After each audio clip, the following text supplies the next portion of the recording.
Ladies and gentlemen, you may access the simultaneous interpretation feature by clicking on the globe icon on the bottom right of your screen.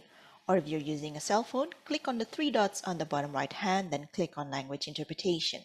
Choose English if you would like to hear the interpretation in English. Choose Indonesian if you would like to hear the interpretation in Indonesian.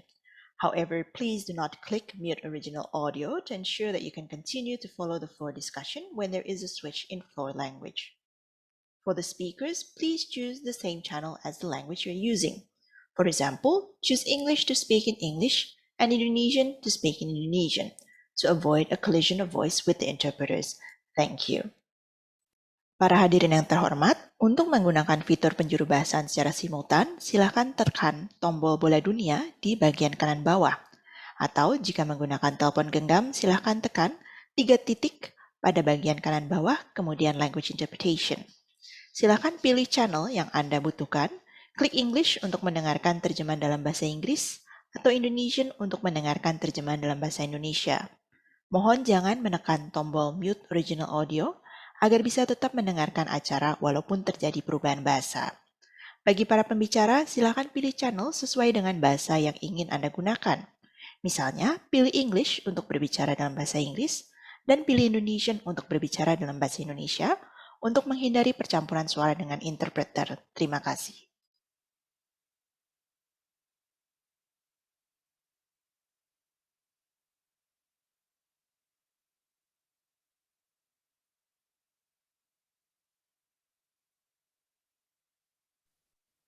Oke, selamat siang dan selamat datang di acara pengumuman pemenang kompetisi EU for Wartawan 2021.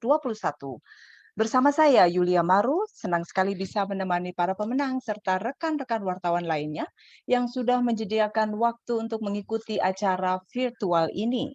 Sebelumnya, kami informasikan bahwa sesi ini akan direkam sebagai kebutuhan dokumentasi acara. Baik rekan-rekan sekalian, EU for Wartawan merupakan lomba tahunan karya tulis jurnalistik yang diinisiasi oleh delegasi Uni Eropa. Tahun ini, lomba yang diselenggarakan melalui kolaborasi dengan Aliansi Jurnalis Independen, AJI, dan Yayasan TIFA, mengambil tema dampak teknologi terhadap hak asasi manusia. Nah, selanjutnya perkenankan saya untuk memperkenalkan dan menyapa dulu nih para narasumber yang telah hadir di tengah-tengah kita. Yang pertama, Bapak Vincent Piket, Duta Besar Uni Eropa untuk Indonesia. Pak Vincent, selamat siang. Halo, Pak Vincent. Selamat siang. Halo, apa kabar Pak Vincent? Super baik. Super baik. It's great to have you here with us today. Kemudian ada para juri dengan Ibu Ika Ningtyas, Sekretaris Jenderal Aliansi Jurnalis Independen AJI, mewakili Mas Irham ya. Apa kabar Mbak Ika? Kabar baik Mbak Yulia. Syukurlah. Bisa buka audio, video ya. Bisa dibantu kawan-kawan admin. Oh baiklah. Ada kendala kan Mbak Ika? Dari saya sebenarnya tidak ada. Sudah. Baik, oke. Senang bergabung dengan kami semua di sini nih Mbak Ika. Kemudian ada Pak Endi, sudah adakah Pak Endi Bayumi? Ketua Dewan Pengurus Yayasan TIFA, Pak Endi, selamat siang. Selamat siang Mbak Yulia, selamat siang semua. Baik, terima kasih. Kemudian dan terakhir ada Ibu Saiti Gusridi, Manajer Program Hak Asasi Manusia dan Demokrasi Delegasi Uni Eropa untuk Indonesia. Ibu Saiti, selamat siang, apa kabar? Selamat siang Mbak Yulia, kabar baik. Syukurlah, suara Ibu kedengaran kurang jelas ya? Apakah terdengar? Iya, tetapi kurang jelas kalau di saya. Sekarang terdengar Nah, tidak? cakep Bu Saiti, sip, mantap. Baiklah, terima kasih. Selamat bergabung. Nah, ini karena sudah berkumpul semua untuk narasumbernya, kita adakan dulu sesi foto bersama dengan Pak Vincent dan para juri. Ya, silakan on cam, Pak Vincent. Let's take a photo, Pak. Alright, siap semua. Mbak Putri siap ya? Hitungan ketiga, 1, 2, 3. Pak Endi kayaknya kurang maju ke depan ya Pak ya, terlalu jauh dari layar. Nah, cakep. Baik, sekali lagi kita ambil foto. 1, 2, 3. Baik. Oke, terima kasih. Nah, sekarang kita akan cari tahu kriteria apa saja sebenarnya yang akan dinilai para juri, yang kemarin dinilai para juri. Tapi sebelumnya kita saksikan dulu tayangan video keseruan proses penjurian yang kemarin sudah berlangsung secara alot nih. Jadi kita saksikan berikut ini.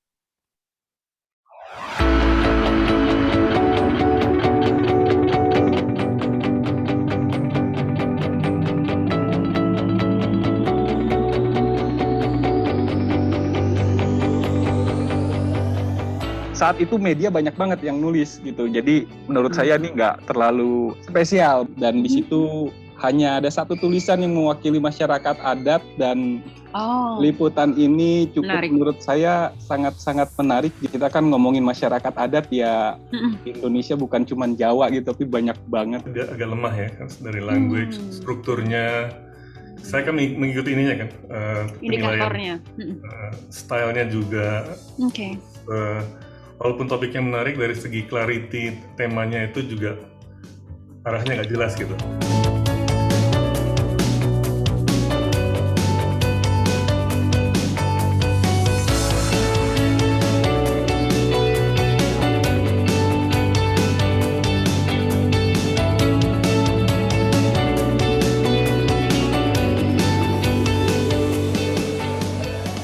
Masalahnya cuma mengenai karena dia lebih banyak mengandalkan research ya ketimbang mencari lapangan. Iya, lapangan. Memang tulisan awalnya itu kita punya ekspektasi bahwa ada semacam adaptasi baru, tapi kemudian setelah cerita itu di tengah-tengah itu ceritanya udah agak kemana-mana. Tapi ketika dibaca ulang mungkin dari alurnya terus cara dia membangun logika dari awal sampai akhir mungkin agak sedikit lemah di situ. Alat pendeteksi wajah itu yang kemudian itu ditinggalkan sama Facebook, terus di Eropa itu jadi perdebatan karena masalah privacy, tapi kemudian di Indonesia pendeteksi wajah itu justru mau dipakai. Saya suka, menurut saya ini bagus memang.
Ya, baik. Demikianlah tadi kita melihat keseruan penjurian, kemudian ada juga cuplikan karya-karya dari para peserta yang pasti bagus-bagus semuanya, tapi saya serahkan pada para juri tentunya. Nah, sekarang sebelum memasuki acara utama, kita akan dengarkan dulu sambutan dari Bapak Vincent Piket, Duta Besar Uni Eropa untuk Indonesia. Pak Vincent, kami persilakan.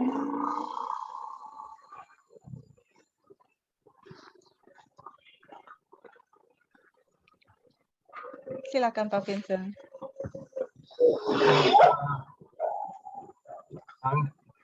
And greetings to everybody. Thank you for joining in, particularly journalists, but of course a very warm greeting to our partners of the Alliance of Independent Journalists, AJI, Pak Irfan, TIFA Foundation, represented by Pak Endi Bayuni, and in particular, they have been working with us very closely on this activity. We're very proud of this event, the EU for Wartawan, an event that we developed in 3 years ago, linked to the Human Rights Day, and in which is on the 10th of December, and that is today. We celebrate human rights today. Ever since the Declaration of Human Rights was adopted, these have been our guiding directions for the pursuit of democracy and human rights around the world. And today, this year we had chosen a theme called Reducing Inequalities, Advancing Human Rights. And because it's particularly important in the pandemic context with its many socio-economic consequences, which have impacted the respect for human rights, the respect for democracy and rule of law, and the respect for civic space. The pandemic has deepened pre-existing inequalities in society, and it has increased pressure on persons who are in a vulnerable situation. And that is true for Indonesia, that is true for Europe, that is true for all countries in the world.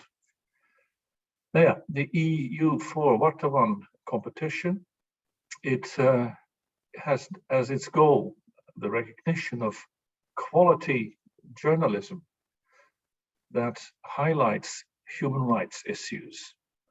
And this year's competition, held in collaboration with the Alliance for Independent Journalists and the TIFA Foundation, it focuses on the impact of digital technology on human rights. The COVID-19 pandemic has changed the digital landscape. It has accelerated our digital transition. It has made that digital technology has become even more inseparable from our daily lives than it already was, offering powerful tools and solutions, particularly in the pandemic, and that's good. But there are also downsides, and some technological applications raise concerns about the impact on basic human rights. Threats like doxing, data forgery, typically target vulnerable groups, including human rights defenders, whistleblowers, and even journalists. And journalists play a key role in highlighting such societal developments. And through EU for Wartawan, we hope the work of Indonesian journalists will raise public awareness and will stimulate us to reflect on how we can reduce or mitigate risks to democracy and to human rights that emerge from the digital technologies. A word about the European Union. We are proud to be one of the very strong advocates of human rights globally. We have an action plan for human rights and democracy, which we apply at home, but also in our relations with third countries, such as Indonesia. And in the current action plan, the new technologies, they rank one among 5 priority areas for external human rights policy. And in this connection, our objective is to make sure that digital technologies remain human-centered, as our action plan says. We try to promote that the technologies help human rights rather than hinder them. In the EU, we've done that in several ways, several different ways, primarily by creating a very strong legal standard for protecting data privacy. We have also worked on combating hate speech online through a code of conduct agreed with social media platforms. And now we're working on 2 new things. First of all, a new Digital Services Act, which will fix a very clear set of transparency and due diligence obligations for online platforms. And the second thing we're working on is new legislation to regulate artificial intelligence. And in order to frame it in a human rights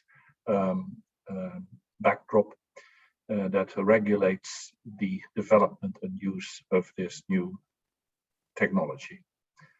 Now, these are very, very complex areas of policy from a technical point of view, from a societal point of view, and from a human rights point of view. But the bottom line is very simple. And the bottom line for the EU is that human rights apply offline as much as they must apply online. The same rights, whether political, civil, economic, social, cultural, must be protected online. And for realizing such an agenda, we need everybody to join in. Civil society organizations, human rights defenders, the governments, academia, international organizations, and also the private sector. And of course, we need the media.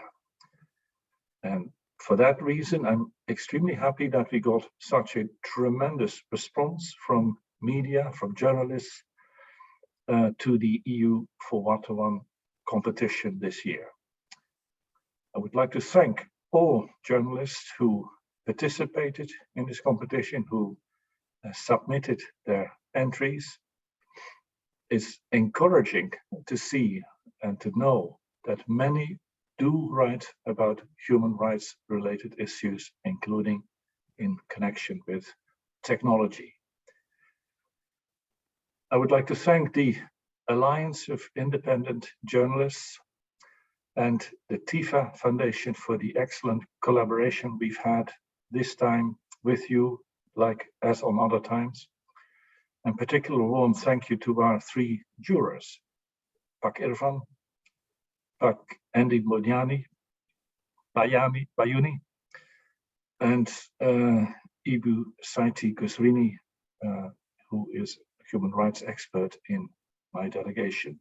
Thank you very much for your time and your dedication by serving on this panel and by doing this extremely difficult job of selecting the 5 winning articles. I congratulate in advance the winners. They will be announced in just a very short while.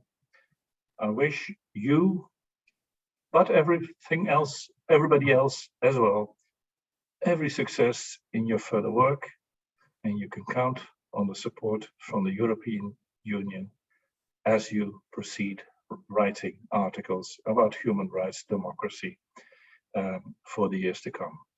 Good luck, lots of success, and we look forward to seeing you back next year. Terima kasih banyak.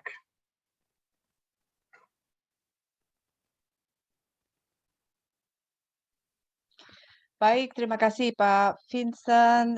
Sambutan yang sangat luar biasa. Jadi memang Uni Eropa sendiri baik di tingkat global dan internasional itu ternyata sudah melakukan berbagai hal demi penegakan hak asasi manusia. Terima kasih atas sambutannya Pak Vincent. Kemudian kita masuk ke sambutan dari para dewan juri. Nah, ini rekan-rekan sekalian, penyelenggaraan EU for Wartawan ini tahun ini merupakan kali ketiga diselenggarakan. Seperti yang tadi sudah disampaikan oleh Pak Vincent, ini tujuannya memang adalah untuk mendorong karya jurnalistik yang berkualitas tinggi terkait tema hak asasi manusia. Dan hak asasi manusia itu memang selalu menjadi topik dalam setiap penyelenggaraan lomba penulisan oleh Uni Eropa. Di tahun pertama, kalau mungkin teman-teman ingat, Uni Eropa mengangkat tema hak asasi manusia bagi saudara-saudara kita yang difabel. Lalu tahun lalu kita angkat untuk perempuan serta anak. Dan tahun ini kita fokus pada penegakan hak asasi manusia bagi kawan-kawan media di tengah gempuran digital tentunya. Nah, EU for Wartawan 2021 diikuti oleh 31 wartawan dari 29 media seluruh Indonesia serta menghimpun total 70 buah karya jurnalistik. Selain dari Jakarta, pesertanya itu dari Kupang, Makassar, Semarang, Pekanbaru, Lampung, Bandung, dan banyak lagi. Jadi luar biasa pencapaiannya. Nah, ini sekarang kita akan berbincang dengan Dewan Juri. Kita ngobrol pertama dengan Mbak Ika. Mbak Ika, Sekjen Aliansi Jurnalis Independen, AJI. Mbak Ika. Terima kasih Mbak Yulia. Hai Mbak Ika, kemarin jadi memang betul Mbak Ika tidak terlibat secara penuh ya mungkin di dalam proses penjurian, tetapi kalau melihat karya-karya yang masuk dalam penjurian itu apa aja sih Mbak yang menjadi pertimbangan di EU for Wartawan tahun ini? Iya, terima kasih Mbak Yulia. Memang kami dari AJI kemarin yang kami tugaskan dan mewakili AJI gitu ya untuk terlibat dalam penjurian ini adalah M. Irham. Irham adalah pengurus begitu ya dari AJI Indonesia, pengurus nasional AJI Indonesia, dan kami sudah berdiskusi juga terkait berbagai proses gitu ya sejak awal terkait proses penjurian ini. Ya. Dan ya yang menjadi concern dari AJI memang ini merupakan inisiatif yang cukup bagus dan kawan-kawan saya kira sudah menulis banyak hal begitu ya terkait isu-isu hak digital karena memang sejak pandemi ini kita mendapatkan berbagai isu yang cukup penting gitu ya dan menjadi perhatian publik gitu ya terkait isu digital ini. Nah, kita melihat juga memang sudah ada beberapa keragaman dari liputan yang teman-teman tulis ya, mulai soal aspek keamanan digital, soal hoax, kemudian juga mengenai isu privacy dan sebagainya begitu. Dan memang beberapa catatan yang diberikan begitu oleh juri Mas Irham adalah bagaimana begitu ya sebenarnya kita perlu memberikan ruang yang lebih luas juga untuk kelompok-kelompok marginal, untuk kelompok-kelompok rentan gitu ya dalam isu ini, karena kita tahu melihat gap infrastruktur internet kita, kemudian akses internet kita belum merata di Indonesia, dan dalam hal ini kelompok rentan paling begitu ya menerima berbagai dampak dari pemenuhan hak-hak digital ini. Jadi penting sekali untuk bagaimana lebih banyak meng-highlight begitu ya kelompok-kelompok rentan ini dalam isu hak digital. Yang kedua, kami melihat memang perlu ada keragaman konten juga ya terkait hak digital, karena kita tahu bahwa hak digital itu ada 4 isu utama yang selama ini penting untuk kita lihat secara lebih jauh. Pertama soal kebebasan berekspresi, kedua soal hak atas informasi, ketiga adalah soal keamanan digital, dan keempat adalah soal privacy. Nah, setiap isu ini memiliki kompleksitas yang cukup banyak ya, dari aspek regulasi, dari aspek penegakan hukumnya, dari aspek tata kelola begitu ya, dan aspek pada implementasi. Nah, saya kira kita memang perlu membuat lebih banyak laporan-laporan yang bisa meng-highlight sejumlah isu penting ini, terutama dalam mengkaitkan bagaimana pemenuhan negara begitu ya, utamanya terkait keempat aspek ini. Kita memiliki, saya kira Indonesia masih memiliki banyak catatan dan juga kita menemui banyak hambatan juga ketika kita berbicara isu hak kebebasan berekspresi misalnya ya, ada UU ITE, dan di dalam UU ITE ini banyak sekali hal yang bisa kita eksplorasi sebenarnya. Yang kedua soal hak atas akses informasi, juga selama pandemi kita menemui banyak sekali isu bagaimana pendidikan yang online, kemudian layanan kesehatan terkait transparansi informasi, dan kita juga melihat tidak semua masyarakat, terutama di daerah-daerah yang infrastruktur internetnya tadi mendapatkan hak atas informasi ini, seperti mungkin kita yang ada di Jawa, terutama khususnya yang ada di perkotaan. Kemudian isu soal keamanan digital ini juga cukup mengemuka juga selama tahun 2020 dan 2021 ya. Isu soal bagaimana internet digunakan begitu untuk justru membungkam kelompok kritis, dan juga terkait kawan-kawan yang bersuara mengkritik tentang kebijakan publik itu cukup nyata, dan kita tahu bahwa penegakan hukum atas aspek keamanan digital dan juga privasi ini masih cukup lemah atau masih tebang pilih gitu ya. Nah, saya kira itu beberapa catatan dari Aji, tapi sebagai awal saya kira ini sudah cukup bagus inisiasi dari kawan-kawan EU, dan Aji sangat senang berkolaborasi dalam program ini. Baik, oke.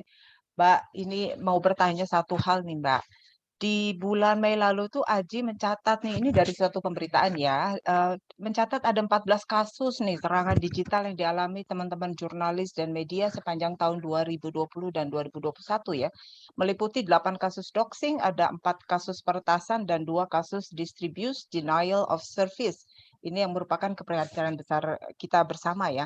Nah, sebenarnya dari sisi wartawan itu ada nggak sih yang bisa dilakukan untuk mengurangi resiko-resiko itu? Gimana Mbak Ika? Ya, Mbak Yulia, salah satu aspek mitigasi yang bisa dilakukan oleh jurnalis, perusahaan media, dan juga organisasi jurnalis tentunya adalah memperkuat gitu ya ke aspek keamanan digital. Jadi karena teman-teman jurnalis bekerja sekarang dengan banyak alat-alat teknologi begitu ya sebagai salah satu penunjang kerja, dan juga kita harus mengakui bahwa teknologi digital juga telah mendorong gitu ya peningkatan jurnalisme kita, maka hal yang harus dilakukan oleh jurnalis adalah meningkatkan gitu ya aspek-aspek keamanan digitalnya, baik itu di perangkat yang digunakan, kemudian akun, kemudian yang penting juga adalah perusahaan media ya. Perusahaan media juga harus mulai aware dengan isu ini, bahwa keselamatan jurnalis saat ini tidak hanya fisik ya, Mbak Yulia, dengan kita memasuki era internet ini sekarang keselamatan jurnalis juga dalam cakupan di aspek digital juga. Jadi perusahaan media saya rasa penting untuk menjadi salah satu pihak untuk mendukung jurnalisnya, termasuk juga memperkuat sistem website dan sebagainya gitu ya.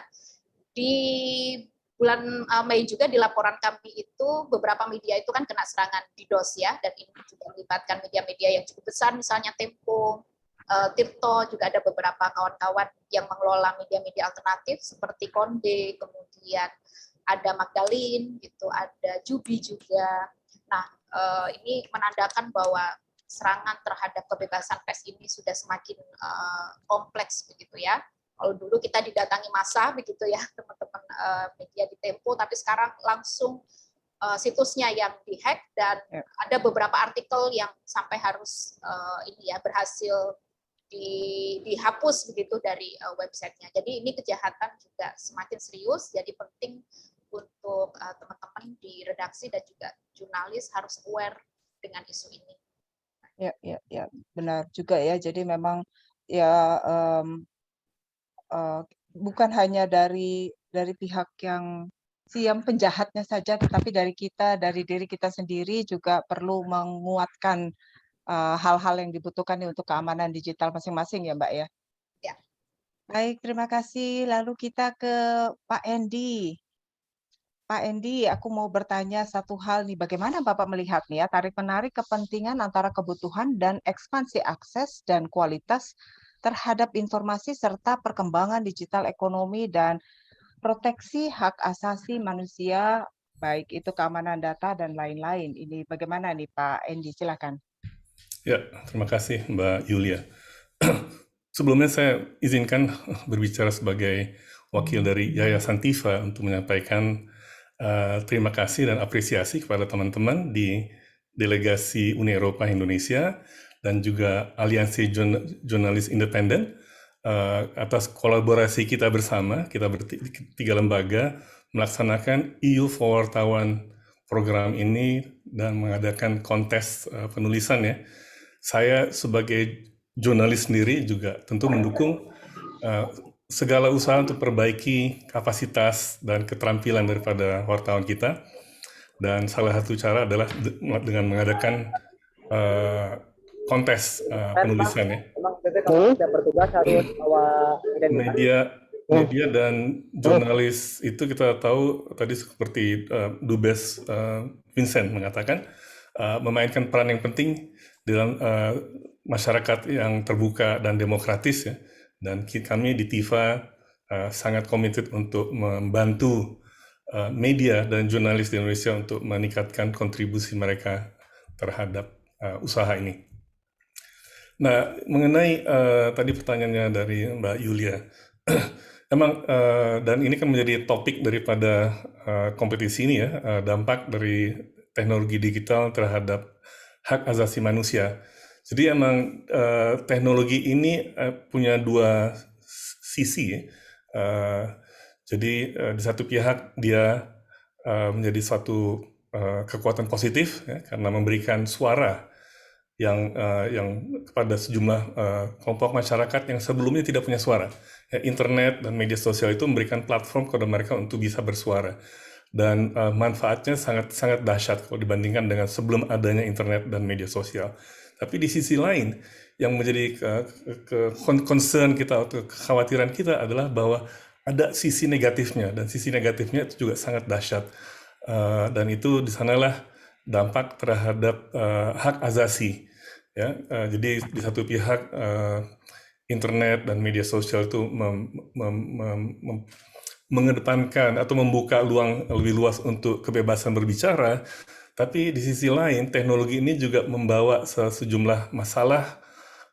Dan salah satunya adalah mengenai masalah pelanggaran HAM. Ya, keselamatan, kenyamanan kita sangat terganggu dan juga beberapa kelompok masyarakat dipersekusi, dibunuh karena adanya disalahgunakannya media sosial ini oleh kelompok-kelompok yang punya niat jahat. Saya ingin membuat catatan aja sedikit. Hari ini kan emang adalah hari Universal Declaration on Human Rights ya, yang ke-73. Tapi tahun ini perayaan HAM ini lebih dapat bonus istilahnya. Karena hari ini pun juga Nobel Peace Prize akan memberikan penghargaannya, ya, diserahkan kepada dua pemenang yang adalah dua pejuang kebebasan pers, ya, Dmitry Muratov dari Rusia dan teman kita sendiri Maria Ressa dari Filipina. Saya sarankan teman-teman untuk mengikuti seremoninya malam ini di Oslo live atau mendengarnya, karena saya yakin saya kenal Maria Ressa, pidatonya mereka penerimaan Nobel Peace Prize ini akan benar-benar memperjuangkan terus mengenai kebebasan pers dan kebebasan berbicara. Nah, mengenai media di Indonesia, saya pikir yang saya harapkan dari kompetisi ini, dari kegiatan EU for Wartawan, dengan adanya kompetisi ini adalah bagaimana kita bisa harus utamakan, memainstreamkan HAM ini ke dalam peliputan kita. Nah, itu masih belum. Sudah cukup banyak dari tulisan yang kita baca yang masuk untuk kompetisi ini, sudah banyak tulisan, tapi kalau kita membuka media koran atau kita online sehari-hari, masalah HAM itu masih kurang diangkat. Padahal masalahnya sangat besar dan pelik dan sangat penting.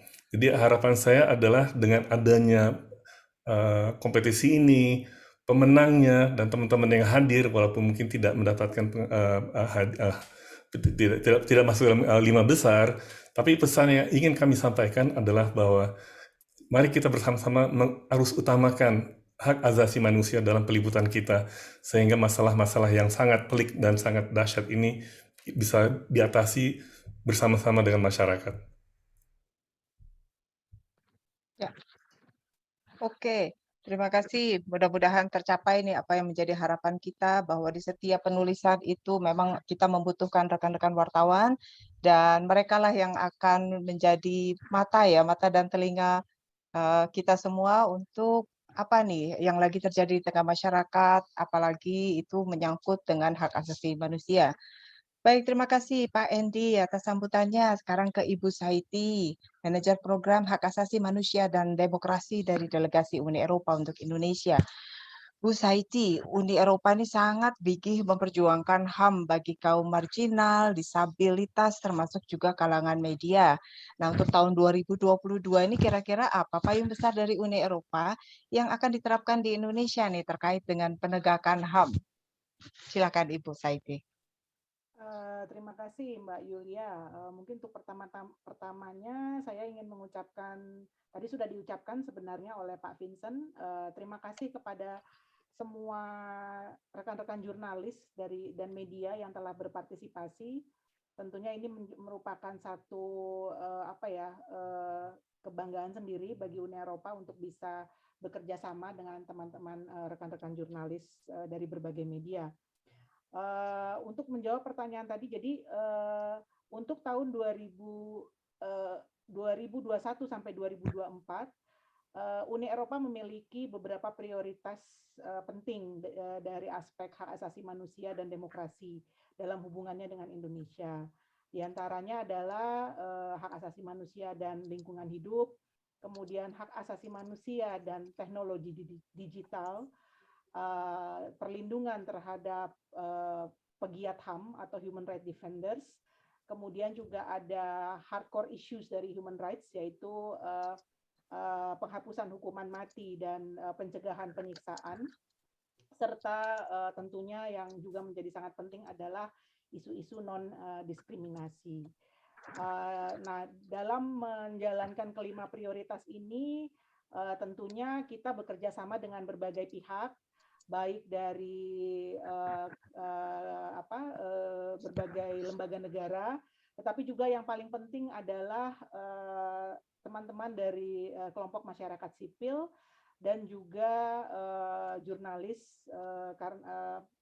atau wartawan, karena bagi Uni Eropa memang keberadaan teman-teman dari kelompok masyarakat sipil termasuk jurnalis adalah satu payung penting untuk bisa memastikan bahwa negara sebagai pemangku kewajiban itu melaksanakan kewajibannya untuk melindungi hak-hak asasi manusia dari semua yang berada di wilayah negara Indonesia.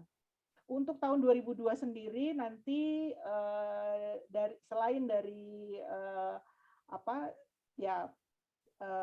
hubungan politik dengan pemerintah Indonesia, kita juga akan melaunch, akan ada call for proposals kita sebutnya ya, untuk mengundang banyak lembaga masyarakat sipil bisa memasukkan ide-ide mereka tentang bagaimana kita bisa bekerja sama untuk memastikan perlindungan hak asasi manusia di dalam kerangka 5 prioritas itu.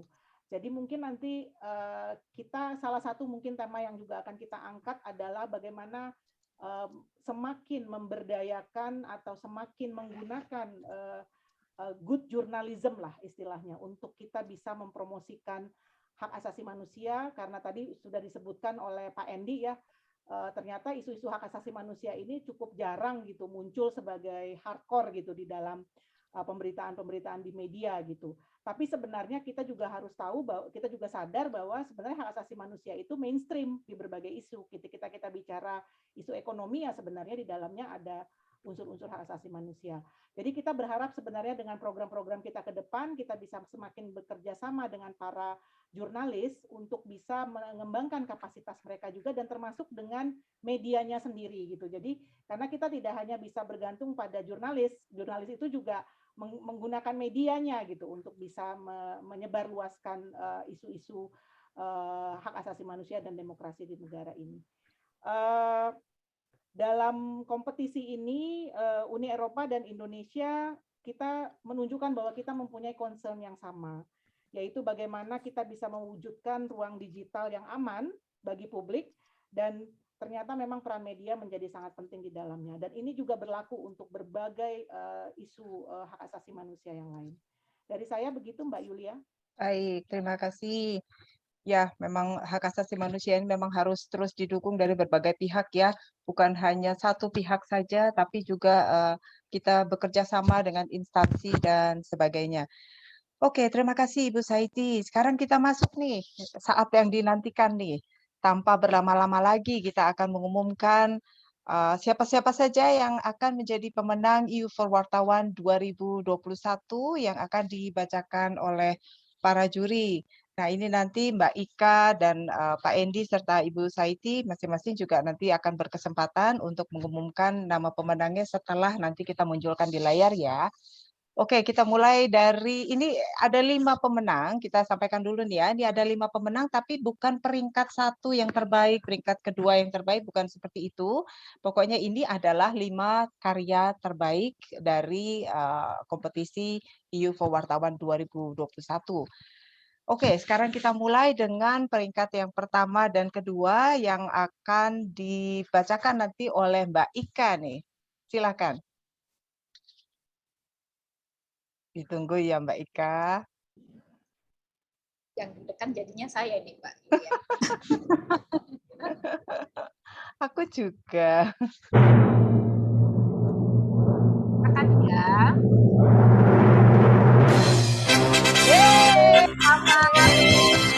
Parikesit dari selamat ya sekali lagi untuk Mas Gangsar Parikesit dari Koran Tempo dengan karya berjudul Para Pahlawan bagi Korban Perundungan Seksual Online.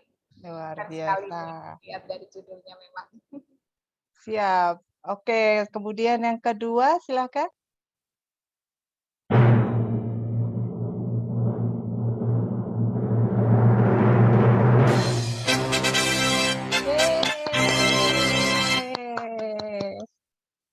Selamat nih buat Mas Huyogo Simbolon dari liputan6.com. Keren. Oke, Mbak Ika stay dulu. Mbak Ika kita ngobrol dulu. Mudah-mudahan Mas Gangsar dan Mas Huyogonya ada nih. Mas Gangsar, apakah ada? Ya, selamat sore Mbak Yulia Maru. Halo, Mbak Mas Ika, Gangsar. dan juri lainnya. Mas Yogo, selamat ya kawan-kawan. Terima kasih Mbak atas penilaiannya terhadap karya-karya jurnalistik kami dan Uni Eropa yang telah memfasilitasi dalam bentuk perlombaan. Ya, kalau kita baca artikelnya ini, tapi coba deh diceritain sedikit deh. Ini artikel ini tentang apa nih, Mas Gangsar? Jadi artikel itu awalnya kita ada newspack terkait kekerasan kepada perempuan yang belakangan terus meningkat begitu. Parah, Kemudian ya. kami coba untuk menelisik lebih lanjut. Ternyata kekerasan dalam bentuk seksual online ini juga jumlahnya terus meningkat begitu, baik data dari Komnas Perempuan ataupun data yang dikumpulkan oleh lembaga-lembaga lain seperti SafeNet ataupun purplecode.id dan yang lainnya seperti itu. Kemudian kami coba untuk mencari dan meyakinkan lembaga-lembaga NGO tersebut untuk dihubungkan dengan beberapa korban pelecehan seksual online seperti itu. Dan ternyata banyak dari mereka itu yang tidak tahu bahwa pentingnya arti konsen atau persetujuan begitu, sehingga perempuan ini sangat rentan untuk menjadi korban kekerasan dengan dampak teknologi yang sekarang sangat begitu masif. Karena salah satu korban dimanipulasi, diminta untuk merekam gambarnya yang sedang bugil, ternyata di screenshot diam-diam, dan itu dijadikan bahan pemerasan oleh para pelaku seperti itu. Dan kemudian juga kita coba untuk menelisik, ternyata kawan-kawan seperti Purple Code, kemudian lembaga-lembaga lain ini, SafeNet, itu sangat Mas Gangsar hilang-hilang suaranya. Iya, mereka sangat halo. Ya.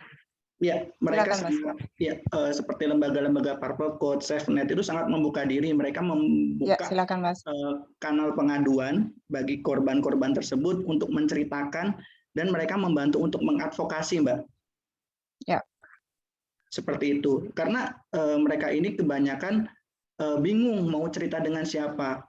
Cerita dengan keluarga takut, cerita dengan lingkungan atau teman terdekat juga seringkali dapat stigma buruk gitu. Jadi mereka berkali-kali justru menjadi korban seperti itu, Mbak. Nah, lembaga-lembaga ini hadir untuk mengadvokasi, untuk membantu menyelesaikan masalah-masalah tersebut karena sebagian besar mereka ragu melaporkan kepada pihak kepolisian. Betul. Seperti itu karena Ya. rentan dikriminalisasi. Terima kasih. Ya, ya, ya. Dan ini semoga saja nih komunitas pemerhati gender ini didengar suaranya ya. Jadi mereka mewakili para korban, membantu para korban, dan semoga apa yang mereka lakukan itu benar-benar didengar sehingga para korban ini bisa apa ya diproses ya. Laporan dari para korban ini juga bisa diproses dengan sebaik-baiknya. Baik, selamat Mas Gangsar. Kemudian kita ke Mas Huyogo. Adakah? Halo. Halo Mbak, selamat sore. Selamat sore. Selamat ya Mas Huyogo. Tongkat brilian teknologi kesehatan yang mempermudah mobilitas penyandang difabel. Coba diceritakan sedikit nih Mas. Awalnya sih sebenarnya liputan biasa gitu Mbak ke Biasa Guna. Jadi Biasa Guna tuh kayak balainya Kementerian Sosial kan. Itu lagi pada bikinin tongkat adaptif mereka sebutnya gitu. Terus ya biasalah ya gitu. Cuman kayak penasaran siapa sih yang ngegagas gitu ya tongkat ini gitu. Tongkat ajaib gitu kali ya Mas ya? Enggak tongkat aja, jadi kayak ya tongkat yang ada sinyal-sinyal sensor-sensor gitu kan, jadi dia bisa mendetek di sekitar dia tuh ada apa, terus ada misalnya mendeteksi asap dan segala macam gitu. Katanya sih kan Bu Menteri ya, Bu Risma gitu, yang gagas, masa iya gitu kan, kapan dia gagas itu. Terus akhirnya ngulik-ngulik aja sih, nyari-nyari informasi, ternyata si ini itu bukan dari medsos, terus idenya ini ternyata dari sebuah yayasan foundation yang mana mereka sebetulnya bikin lomba desain gitu, dan salah satu pemenangnya itu anak ITB, dan hasil dari desainnya ini dikembangkan gitu di alat ini.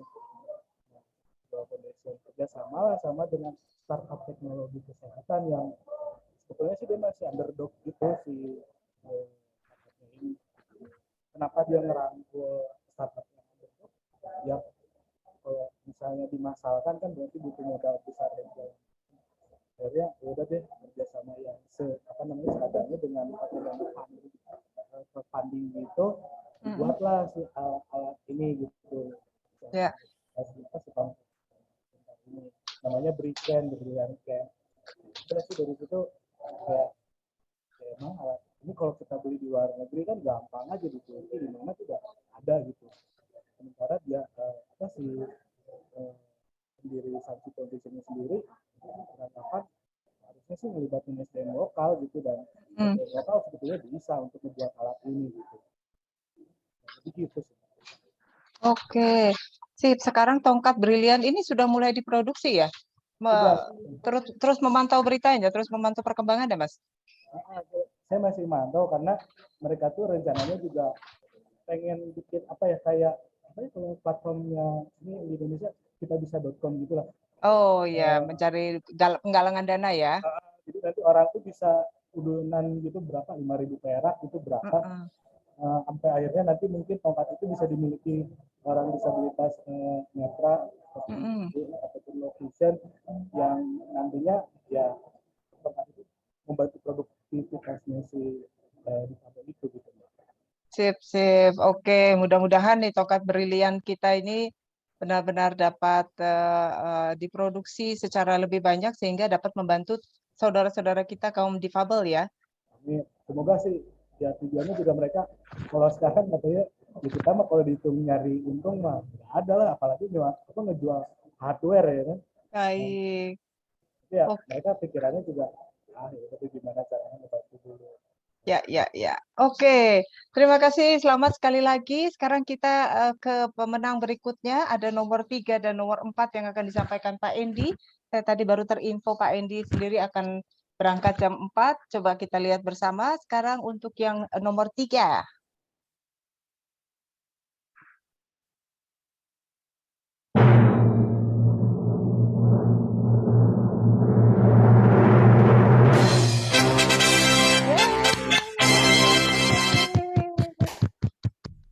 Selamat kepada Mas Ilham Pratama Putra dari medcom.id. Oke, lanjut langsung ke yang ke peringkat keempat.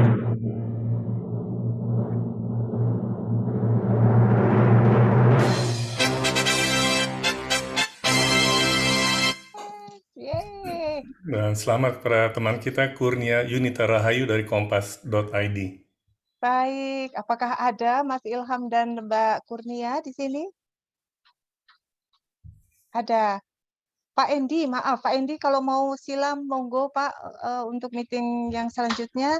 Terima kasih atas kehadirannya Pak Endi. Terima kasih. Baik, selamat sore. Oke, Mas Ilham ada? Mas Ilham? Halo.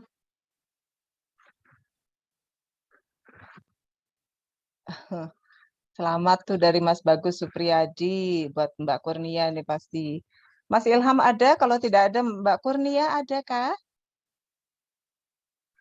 Mbak Kurnia. Mas Ilham juga ada, Mbak Kurnia ada. Aku tidak mendengar suaranya.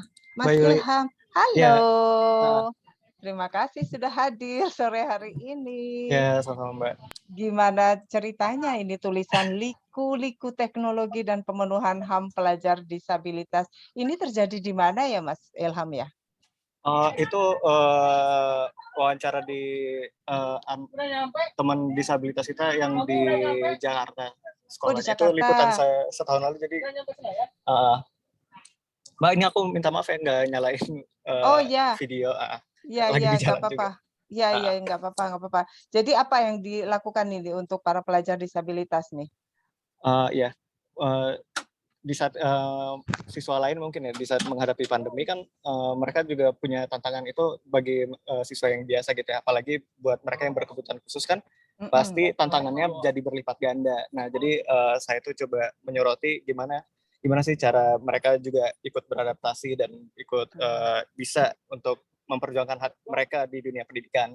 Nah, itu kan ya saya juga membandingkan juga gitu apa yang terjadi di siswa kita di dalam negeri, khususnya di Jakarta, dan gimana sih perlakuan mahasiswa kita juga yang disabilitas di luar negeri gitu. Itu juga saya sampaikan di situ. Ya paling lihat perbandingan itu dan bagaimana perhatian pemerintah sendiri sih Mbak untuk membantu itu. Iya, jangankan mereka ya Mas ya, kita aja yang normal kesulitan ya Mas ya beradaptasi dengan teknologi selama daring ini. Anak-anak kita juga rempong, guru-gurunya juga rempong. Biji mana dengan yang kaum disabilitas pasti akan jauh lebih sulit ya Mas ya. Oke, selamat Mas Ilham. Kemudian kita ke Mbak Kurnia Yunita Rahayu. Mbak Kurnia. Halo Mbak Yulia. Salam kenal, selamat sore, selamat. Elah, banyak sekali ini selamatnya ini. Diceritakan sedikit ini citra polisi di pusaran perang tagar-tagar ini, betul? Ya, betul Mbak. Gimana tuh Mbak ceritanya tulisan ini? Ya, jadi tulisan ini mencuplik bagaimana teknologi informasi digunakan untuk meredam kritik publik itu. Contoh kasusnya dari perang tagar yang beberapa waktu lalu terjadi antara percuma lapor polisi dengan Polri tegas humanis gitu ya. Jadi saat meliput ini saya bekerja sama dengan perusahaan analisis data digital gitu ya untuk melihat apakah benar ini terjadi perang tagar dari aktor-aktor yang berperan melambungkan wacana tersebut gitu. Jadi poinnya itu sih yang tadi di awal, bagaimana saat ini teknologi digital ternyata bisa digunakan sedemikian rupa untuk meredam kritik publik gitu, dan meredam dan menyamarkan suara publik gitu. Mudah-mudahan tujuannya baik ya. Jadi bukan si tagar yang jahat dengan tagar yang apa ya, tagar yang baik dengan tagar yang jahat beradu gitu, nanti malah masyarakatnya pasti pusing ya Mbak Kurnia ya. Ya, Mbak. Baik, selamat sekali lagi. Nah, ini terakhir. Kita akan ke Ibu Saiti Gusrini untuk mengumumkan peringkat yang kelima. Silakan.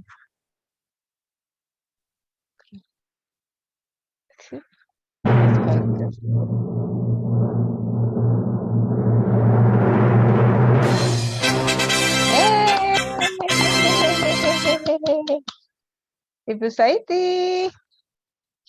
Baik.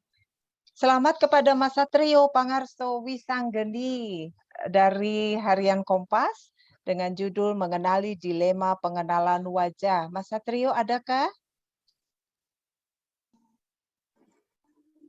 Selamat sore. Selamat sore Mas Satrio. Iya. Ini dinas di Jakarta apa di luar kota? Saya di Jakarta ini kebetulan apa namanya lagi istirahat, nggak enak badan. Oh iya iya, semoga lekas sembuh dan semoga dengan menang ini jadi makin sembuh. Terima kasih. Ikut membantu menyembuhkan. Ini artikel tentang apa nih? Mengenali dilema pengenalan wajah nih Mas Satrio. Ya ini sebetulnya hanya apa ya membedah lebih dalam. Kemarin setelah berapa kali kejadian apa namanya sejumlah perusahaan besar teknologi di dunia itu menentang penggunaan teknologi pengenalan wajah gitu karena banyak bias rasial gitu dalam teknologi yang diimplementasikannya begitu. Akhirnya, nah salah satunya ya akhirnya itu kemarin salah satunya itu bentuknya Facebook menghentikan pengembangannya, begitu, menghentikan penggunaannya begitu. Seperti itu sih sebetulnya. Jadi kita kalau masuk rumah gitu harus masuk kayak di film gitu ya Mas ya? Taruhin muka gitu. Iya itu yang dihindari, jangan sampai yang seperti itu. Walaupun sebenarnya sudah banyak yang seperti itu yang wajah saya itu kalau gitu. Wajah saya itu kalau pagi beda, malam juga beda. Itu pasti saya nggak bisa masuk rumah. Selamat Mas Satrio, Ibu Saiti barangkali mau menambahkan? Mau bertanya sesuatu kah ke Mas Satrio?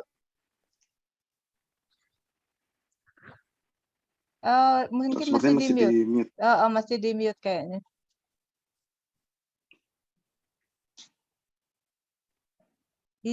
Masih belum keluar suaranya Bu Saiti.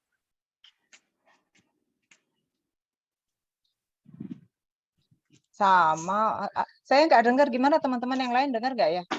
Jangan-jangan tidak terdengar. Oh Bu iya Saiti. tuh, sayang sekali. Nanti kita sambung lagi kalau gitu dengan Ibu Saiti. Menang lomba. Iya, baiklah. Demikian tadi 5 pemenang EU for Wartawan 2021. Sekali lagi kami mengucapkan selamat dan mengingat masih dalam situasi pandemi, kelima pemenang EU for Wartawan 2021 ini berhak untuk mengikuti pelatihan profesional jurnalistik secara daring di bawah bimbingan RNTC, sebuah pusat pelatihan internasional yang dikelola oleh RNW Media dan berbasis di Belanda, pada bulan Januari 2022. Yeay. Oke, sekarang kita sudah masuk ke penghujung acara. Sebelum berpisah, kita abadikan dulu yuk foto bersama sebagai dokumentasi kegiatan. Para pemenang kami mohon untuk bersiap on cam beserta dengan para juri yang ada nih, kecuali Pak Endi ya. Sudah siap semua kah? Siapa yang belum ada? Bagaimana? Mas Ilham, Mas Gansar, Mas Satrio, Mbak Kurnia belum aktifkan kamera. Yuk diaktifkan sejenak untuk dokumentasi kita. Sebentar saja. Oke. Bagaimana kita menunggu lagi kawan-kawan yang lain? Satu lagi. Mas Huyogo belum. Mas Huyogo. Mas Satrio kalau bisa. Mas Huyogo mukanya nggak dikenali nih, makanya nggak keluar layar nih kayaknya nih. Nah. Cepat sehat, Mas. Terima kasih. Baik, semua juri juga ada ya, Mbak Ika dan Ibu Saiti ya berarti ya. Sudah? Ada semua? Kita siap untuk berfoto? Mbak Putri, siap ya? Oke, hitungan ketiga. 1, 2, 3. Cheers. Satu kali lagi boleh? Mau pakai gaya? 1, 2, 3. Cheers. Kayaknya saya yang paling heboh. Baik, kita sampai pada acara akhir kesimpulan nih. Jadi dari berbagai aplikasi teknologi yang kita gunakan sehari-hari ini memang tanpa disadari mengancam hak asasi manusia seperti doxing dan pemalsuan data bagi kalangan media sehingga menghambat fungsi mereka dalam menyoroti perkembangan sosial di tengah masyarakat. Nah, ini tadi saya kutip sedikit bahwa media itu menghadapi banyak tantangan termasuk teknologi yang digunakan oleh para pihak justru untuk membatasi independensi media dan kebebasan berpendapat. Karena itu sangat penting nih kita melindungi hak-hak digital secara seimbang. Tadi Mbak Ika juga sudah sampaikan kita yang harus benar-benar ngejagai password dan sebagainya, hak-hak privasi kita. Lalu penegakan hukum itu juga atas akses digital ini masih cukup lemah. Jadi kita masih harus bersama-sama bergandeng tangan untuk menghadapi kasus ini. Kemudian EU juga punya prioritas nih antara lain hak asasi manusia dan lingkungan hidup dan sebagainya pada tahun yang akan datang. Sama-sama kita nantikan apa saja program-program dari EU yang barangkali kita bisa kolaborasi untuk peningkatan penegakan hak asasi manusia. Kemudian media di Indonesia nih bagaimana kita mengutamakan hak asasi manusia ke dalam peliputan kita. Jadi kita bersama-sama nih rekan-rekan media juga untuk menjadi mata dan hati ya bagi kondisi dan yang terjadi di tengah masyarakat. Sekali lagi kami ucapkan selamat kepada para pemenang EU for Wartawan 2021 dan juga untuk rekan-rekan saya mengutip apa yang disampaikan Pak Yusuf Kala, media adalah mata, telinga, dan mulut suatu bangsa. Pers sehat bermakna bahwa pers akan memberikan mata dan telinga yang objektif dan kemudian menjadi pemersatu, bahkan pemeregang bangsa. Teruslah berkaya dan selamat memperingati Hari Hak Asasi Manusia. Terima kasih kepada delegasi Uni Eropa, para dewan juri, Aji, juga Yayasan Tifa dan rekan-rekan semua.